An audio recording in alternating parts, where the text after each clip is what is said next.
La dégustation du vin sans alcool s'aborde avec un esprit ouvert. Elle s'apparente à la dégustation du vin, pour laquelle, bien sûr, on a d'abord une observation visuelle.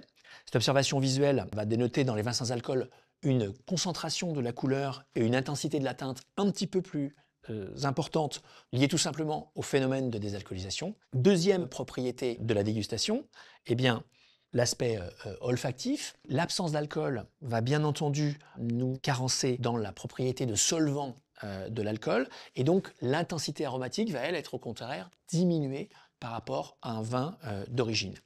Les arômes tertiaires, comme les arômes d'élevage, comme l'arôme de boisé, les arômes de compote, confiturés, sont parfois renforcés par le processus de désalcoolisation.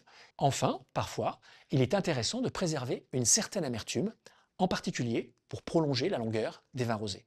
Les caractères variétaux sont très généralement recherchés, avec la présence des arômes typiques du Sauvignon et du Riesling, qui se prêtent particulièrement à la désalcoolisation. Tous les cépages aromatiques s'y prêtent bien, évidemment. Si le cépage lui-même est peu aromatique, eh bien, l'expression va être particulièrement diminuée. C'est en bouche que l'expérience est particulièrement surprenante, justement en raison de l'absence de l'alcool, qui va donner à l'acidité le rôle central dans la dégustation. Pour les blancs, l'expression des cépages comme le colombard et le sauvignon est justement favorisée par ce nouvel équilibre. Pour les rouges, l'équilibre est légèrement différent, car les tanins, en raison de l'absence de l'alcool, peuvent paraître parfois plus rugueux. Cette constitution est alors compensée par une présence de sucre qui doit être elle aussi savamment dosée afin de préserver à la fois un bon équilibre et une belle longueur en bouche.